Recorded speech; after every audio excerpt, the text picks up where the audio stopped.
Donc moi je pense que bako kabonate pour ezala la mutu moi ça balinganga. Ou bisa divorcer pour ça nganga yoka. Ye jatenga ko bala ye be kaza nganga.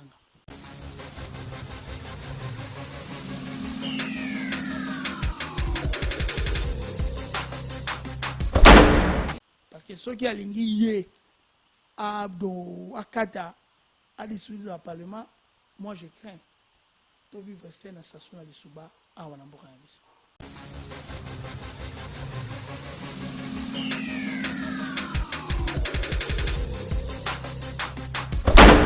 Ça, le cours international pour les affaires du Congo établi au Congolais, bazwa loi mapping, ba fungola yango na kati, ba traquer ba tunyoso ba boma makile ba Congolais, o ba yiba Congo, eza ba tupe bikolo, ba tuana bazala poursuivi.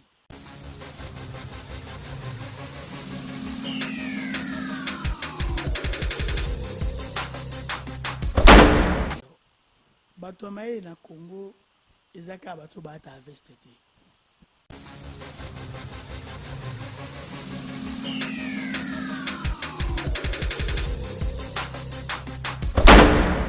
Fan tout le monde entier. Na poto bana Kisasa. Restez branchés na Kinshasa News TV. Émission na Tanabiso. Malalese. Bo s'abonner na Kinshasa News TV chez Nathan Malalese. Zaka Ferum le Raïm. Bo s'abonner na Kinshasa News TV chez Nathan Mwasinzame. yango ne makambo. Pour y akenda kozoma information tina source. Awane. Malalese maman. Mwasinzambe. Mwasinzambe. Kitoko. Check. Voilà. Balandi ya Kinshasa News TV. Balandi ya Kinshasa News TV. Kaka ndenge na yebisaka bino toujours. Makambo ezali. Soki na lobi makambo ezali seke. Makambo ezali. Na émission ya lelo ya politique. Toko beta masolo oyo ezali ko régner ezali ko sala rage awa na Kinshasa na Congo na biso République démocratique du Congo. En tout cas masolo oyo bino nyonso boyebi ya prestation de serment ya les 3 juges oyo président de la République Fachi Beton anomaki pe ba prêtaki serment devant Yemoko président de la République na absence ya FCC, tant dans le absence FCC, c'est-à-dire ba député, ba sénateur, ya FCC bazalaki té. En tout cas, ba boycota qui prestation de serment wana cérémonie wana. Donc, eleka ki ndenge bino moko boyebi. Président salaki yango na ba membre ya IDPS na quelques députés, na quelques sénateurs. En tout cas, président ya Sénat azalaki té. Maman présidente ya Assemblée nationale, yé pas à la quitter, ba député national na ba sénateur FCC ba ya quitter. To mona ki mingi bandeko ba wewa, to mona ki mingi bandeko ya IDPS nde ba salaki ba assistaki na cérémonie wana. Pe na place ba yemba hymne national bandeko IDPS ba yembaki hymne national ya IDPS. En tout cas yango ndezo sala rage mikolo yo na Kisasa wa. Pona yango balandi Kinshasa News TV ngana préféraki koya koluka mutu mayele politique monene ya République démocratique du Congo na yaki ulukaye to solo la masolo oyo ya prestation de serment. Kasi afana moni sabino invité auto betana ya masolo kaka ndenge na yebsaka bino chana nous j'aime commenter émission partager émission baninga mususu balanda bayoka pe bamona oyo moni ekosala biso bien. Nga na présentation ezali ngai moko momo abedi le rwanzinga kuvudi tala kaka mona kaka yo moko comprendre kasi na sima ya caméra pe na sima ya machine tozali na ndeko na biso Christian Mitch Mongapai mwana ya batu oyo azali ko tangela lisusu makambo oyo pour que a performer pour nous sala bino toujours plaisir chaîne oyo ekambamaka na yemei na tamala l'aise Mwasinzambe Aigle Jaune mwana ya batu ya Mère Deps na London, mona bato ya Mère Deps na London, pourquoi pas na Londres pe ezalaka na ndeko na biso ngwai zeno na Londres ba mbote belé bisika bozali lokombe edo Aigle de Paris. Tala mutu tokosolola na ye lelo ye oyo kombo na ye Zakari ekila bolwa nde tokosolola na ye masolo na biso ya mokolo ya lelo tika na pesa ye nanu mbote avant tobanda masolo na biso mbote ndeko zaka mbote le roi Nzingaku olandi ngai ti awa merci nayembi epa na ngai. Merci yo zali moto ya mayele balandi balingaka koyoka yo yango moninga olobaki tevi makambo ndenge ezondongwa na bungafu na kende koluka l'homme du peuple mutu oyo akonvaincaka mingi batu na maloba na ye po alobaka sembo pe alobaka oyo ezali vérité yango moninga na lobi te na ya komona yo to solola par rapport ya makambo ezoleka mikolo na mboka yo moko yebi ozo ignorer te prestation de serment elekaki lobby kasi bandeko ya FCC ba boycotté cérémonie wana na yebite soko landaki cérémonie. Merci de konangai na yembi epa nanga na esengo pe merci ndenge oyambinga pe na émission na yo na esengo pona makambo elekaki ya prestation ya serment bandeko balandaka ngai na page YouTube nanga na lobaki lobby c'est du spectacle. Mais les conséquences sont réelles. Et réalité à conséquence wana eza na vie na biso peuple. Ce qui mutaza kozwango le rôle à jeu, il va payer le prix. Parce que le gouvernement a un devoir ya koluka intérêt et bien-être ya peuple.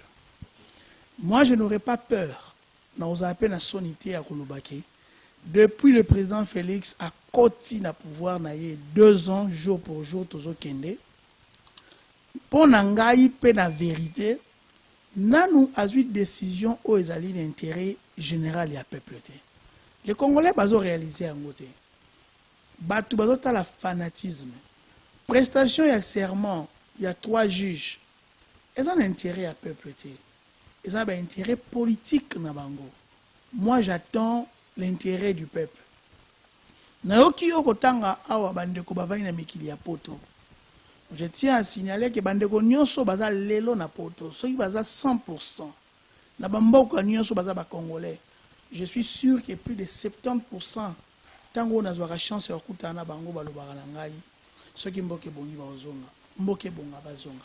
Et puis mingi bazaki na espoir que après l'élection en 2018 Marambo Kobonga, toko bouter dehors l'ennemi du peuple pour que bango ba travailler awa pour belé batanga mais bazo yate. Donc prestation et serment pour nangai eza non événement par rapport ya vie à congolais. Mais par rapport ya politique, c'est un événement où il permettre biso tous à la image claire ya politique ya mboka na biso. Tout tika revoiler ba face. Peut-être yo yebite. La prestation et serment, la force de la République, bazalak. Et les gens qui sont censés être pour la République, bazalakité. Je ne fais pas allusion au Premier ministre et son gouvernement, non.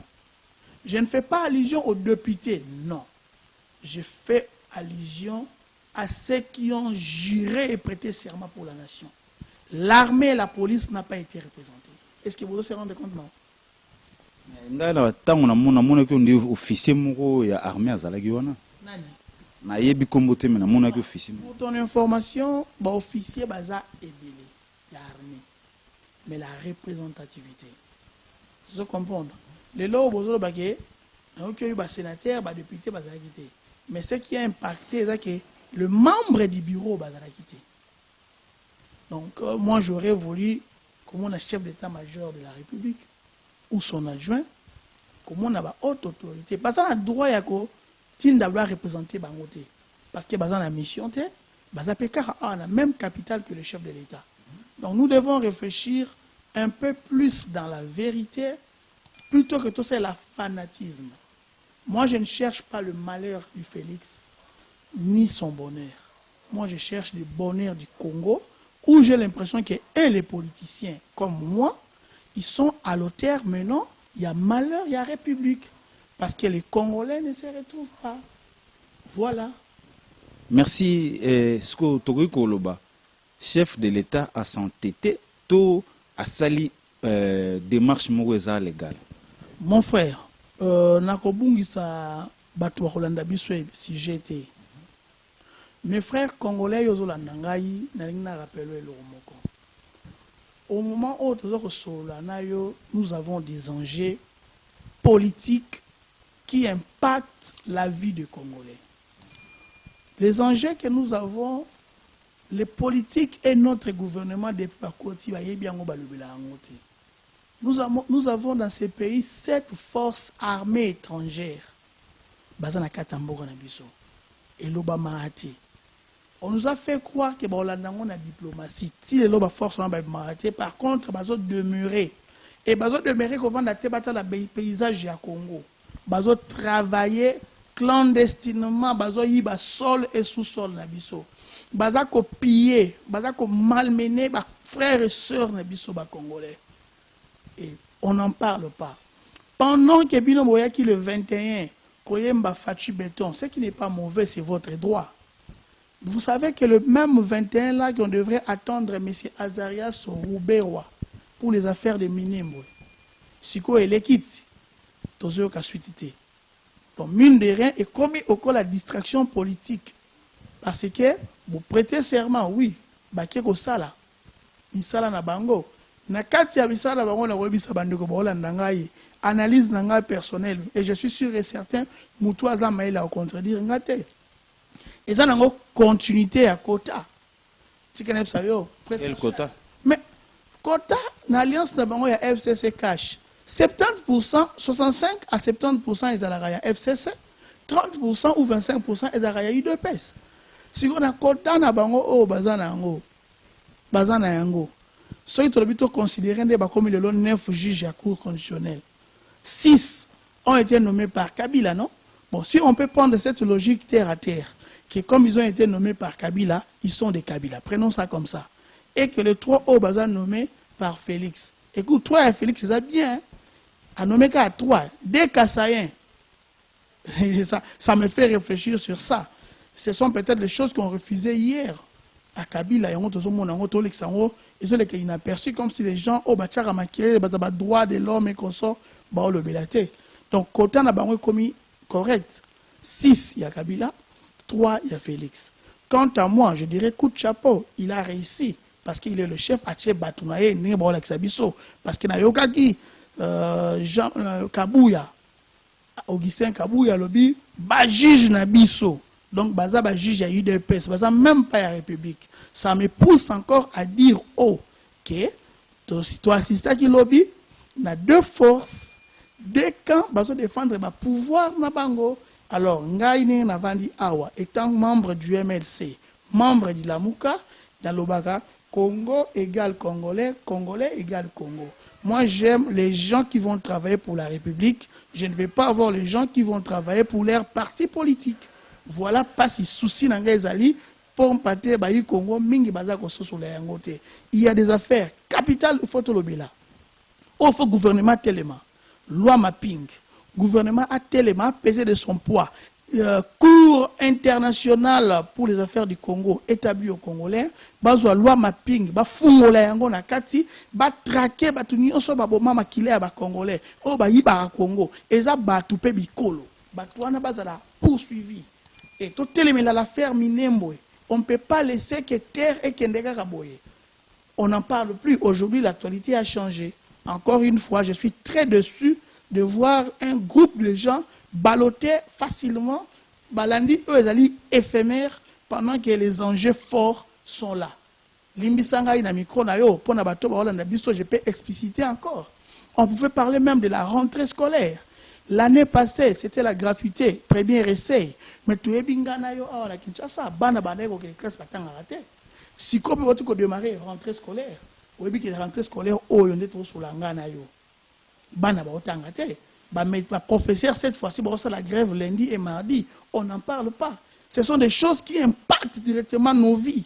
Les choses qui impactent, qui impactent même, qui mettent en cause l'avenir de notre pays. Là, les Congolais, bah, le Bélangote. Fachi béton, c'est bien. Mais béton, pour la béton est bien. Il faut ça et l'eau, on est en gros. Parce que, bah, ça, les bisous, bah, saute mouton à béton. Si tu veux ça, la matin. Et d'autant pour la tête, oh, si là, dans le boulevard, bah, les garater. Bah, donc, à quoi sert aux à la béton? Moi, je mérite que nous ayons un président, où à la béton, un président la Moutou, humain avec l'humanisme, dans les soucis de travailler pour les Congolais. Ko boycotté oyo FCC boycottaki makambo oyo le kaki lobi prestation de serment ya ba jijona. Et ça par rapport à makambo zo lo baté ba mona yi kezana mo importante, il fallait to landela nanu ko kolia ya peuple souffrance au peuple azanango na place to kende ko kene na cérémonie wana ya prestation de serment. Yangona FCC a boycottaki na ye makambo wana te. Qu'est-ce qui a fait que FCC a boycotté cérémonie? Mon frère, Batomae na Congo, ezaka bato bata avestete. Moi, j'aimerais que dans un micro na yo, topé sa opportunité na Congolais à réfléchir sincèrement. FCC na cash baza couple. Na kati ya couple wana ba yebi ndenge baswana depuis babalana toyebi ke baswana babundaka eza bandenge na bango, mais souci nanga ezali boye yokanga yozola d'émission. Le Congo n'appartient pas aux familles politiques ndenge za na MLC. Le Congo n'appartient pas au MLC. Et je tiens à sensibiliser les Congolais. Le Congo n'est pas que Kinshasa. Je regrette biso a na Kinshasa. Bato vivre on dirait Congo Zakara 24 communes à Kinshasa. Non, nous avons nos frères qui sont violés, pillés, chassés, maîtrisés, maltraités chaque jour par les étrangers dans leur propre sol. Pourquoi on n'en parle pas? Ceux qui battent à FCC. Eza ndenge ya libala na bango libala oto ebisa ki bino na ebandelike ezali pouvoir pour le pouvoir eza na intérêt à peuple te.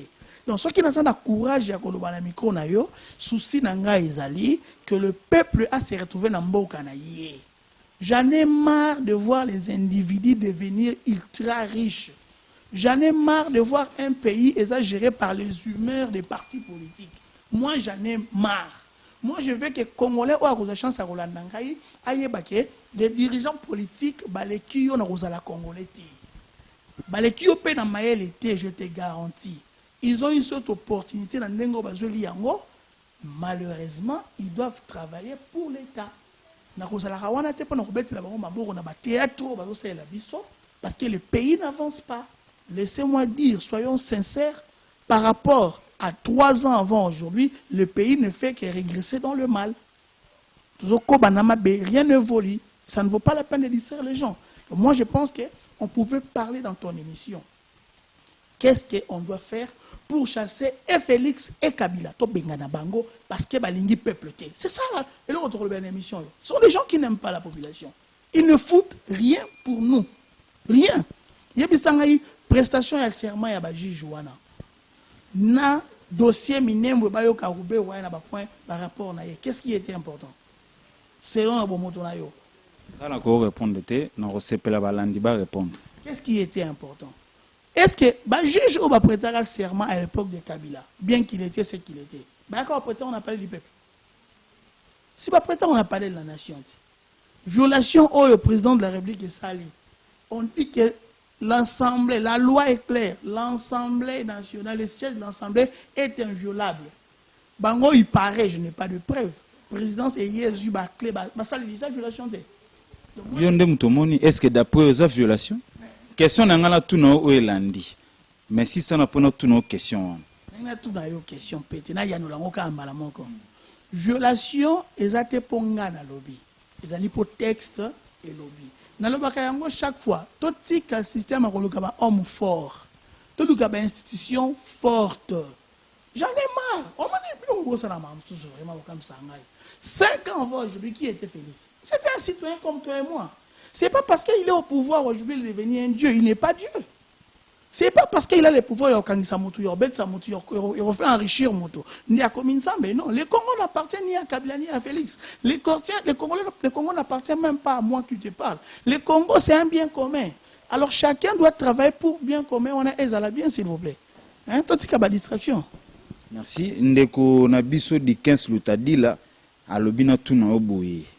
Il y a Elik Ndunzi, Sosa Mboka, balobina tuna. Est-ce que Namakambo, président Fatia Sali, est-ce que a violé la Constitution ou pas? Mon frère, toi qui es un amalgame, je ne suis pas un constitutionnaliste, Je ne suis pas non plus quelqu'un de droit. Il y a ceux qui connaissent la loi. Mais le mal, les années Congolais, yokangai. La loi, c'est comme la Bible. Aujourd'hui, nous avons beaucoup d'églises, Bible. Beaucoup de communautés, Bible. Mais chacun prend là où il y a son intérêt. Même le Coran, il y a le verset biblique pour leurs intérêts. C'est ce qui est devenu comme la loi en RDC. Chacun veut utiliser la loi pour son intérêt. Moi, je veux que la loi puisse servir pour l'intérêt de la nation. C'est comme la Bible est utilisée pour le salut du peuple. Donc, dans un monde textuellement, les pasteurs vont se comporter à l'élo. Donc, ils vont utiliser la Bible pour l'intérêt naïe. C'est ce que font les politiciens vis-à-vis des Congolais. Ils vont utiliser la loi là où il y a leurs intérêts. La loi demande à ce que les Congolais puissent être bien payés. Les professeurs ne sont pas payés. Les élèves en bleu blanc, c'est ridicule. Félix, c'est ridicule, les enfants. Il y a des vidéos qui ont circulé sur Félix, tout ça pourquoi banana bazaba insensé, bazaba ignorant plutôt insensé te bazaba anabiso, bazaba ignorant mutumo peut-être à manipuler bango. Moi j'aimerais que biso ba otozo prétendre que totanga. Biso ba otozo prétendre que toza maele et que tolingi mboka, to longwana na kozala ba fanatique ya koluka ba peso poste. Ndeko na ngai, si tu veux aller loin, je vous assure, il faut yekola nzala. Pour preuve, moi na ya Nzambe, o azali modèle par excellence de Jésus-Christ, tango yaki a on a sé. Examen liboso sala ya nzala. 40 jours, 40 nuits. Si tu veux faire la politique pour réellement aider les Congolais, il y a le fond du Manzala. Malheureusement, nous avons des politiciens, Paul Kambongo donc. Est-ce que le président Fati a violé la Constitution? On répond à tes places. Je ne peux pas répondre, je ne suis pas constitutionnaliste parce que la loi maintenant est interprétée par rapport aux humeurs. Ngana moni bato FCC bakena palais cour constitutionnel ba interpréter l'article 158 de la Constitution. Mais moi je déplore et je regrette. Aujourd'hui, je vous dis, les frères congolais, la loi est à servir aux intérêts des individus, non pas aux intérêts de la nation. Namakambo elekaki ndenge bandeko FCC baboyikotaki cérémonie on tokoyi koloba que divorce FCC cash est déjà consommé. Moi je ne crois pas. Tu ne crois pas namakambo elekaki? Logiquement,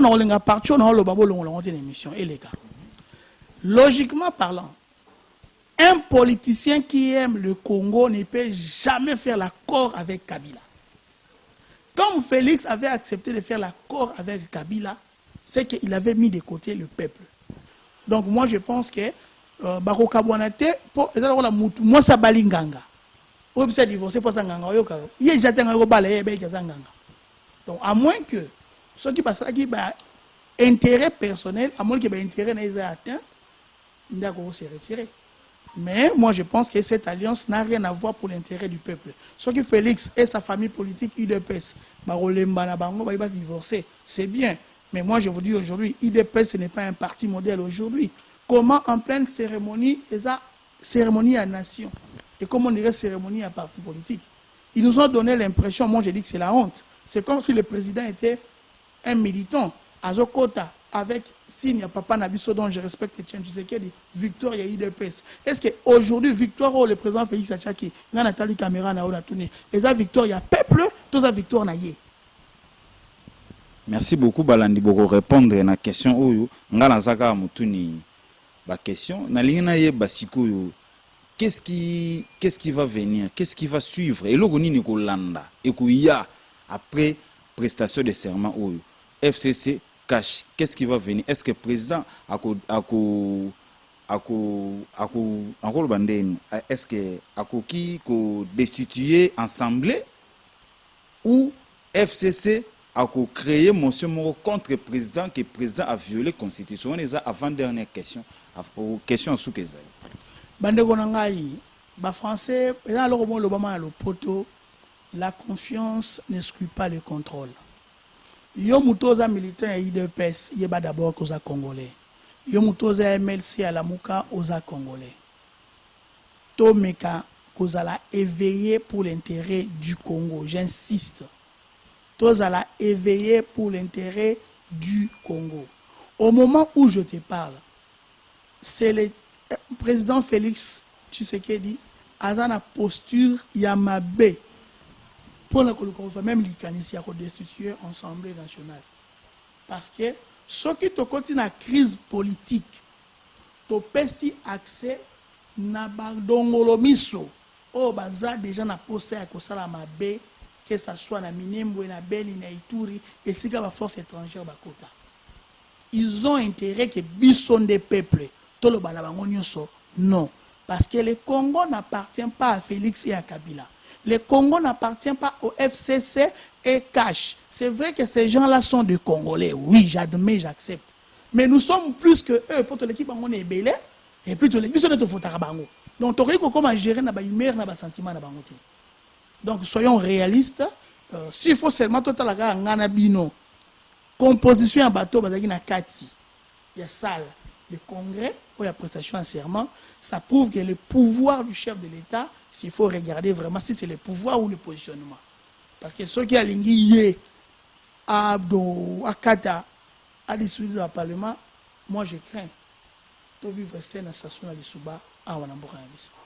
Parce que c'est lui qui a l'armée, c'est lui qui a le pouvoir. Et les représentations de l'armée n'ont pas ou à la Et je pose la question. S'il faut tout respecter, tous à la respecter, même les diplomates, Bayate, il y a eu 4, je crois. S'il te plaît. Ça prouve que même les Occidentaux ne respectent pas notre président. Même les ambassadeurs qui sont ici n'ont pas respecté notre président. Pourquoi les choses vraies, tout le Bélangote? L'ambassadeur rwandais qui a sapé la mémoire de nos frères congolais, il a été dans la salle hier. Vous blaguez à qui? Vous vous moquez de qui? S'il te plaît, respectons les Congolais. Merci beaucoup. Siko na ngambo na bino lamuka. Par rapport à makambo eleka ki lobi, lamuka bolobi nini? Ce qui n'a pas le mot ya lamuka, n'a répété comme maloba ya président Martin Fayulu a obtenu que le bac c'est du théâtre. Mais avec tout le respect, moi, je n'appuie pas son idée parce que moi, j'avais dit ça déjà avant. Mais comme il est mon président, j'appuie parce qu'il est le président et c'est lui qui est le coordonnateur actuel du Lamuka. C'est vraiment du théâtre. Et j'ai dit malheur aux politiciens qui cherchent la chikwang. Parce que vous allez gâcher vos vies politiques. Et dans l'histoire du pays, on va retenir quoi sur vous?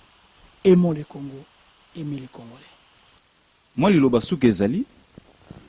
Liloba ya suka na émission na yo na osenga na Congolais yebake avant to kende lola tozaka na Congo même yo za na poto atoza français bakotangela onde batangela makelele d'origine congolaise tolinga Congo tosala te poto chambongo na poche tosala po Congo etambola moto alia na mosala na ye to beta maboko na ba valeur mais na flatérité to tanga même kombo a Jésus na ba valeur mais na ba mensonge te. Que Dieu bénisse mon pays de Congo. Lumumba d'aujourd'hui c'est toi qui me suis.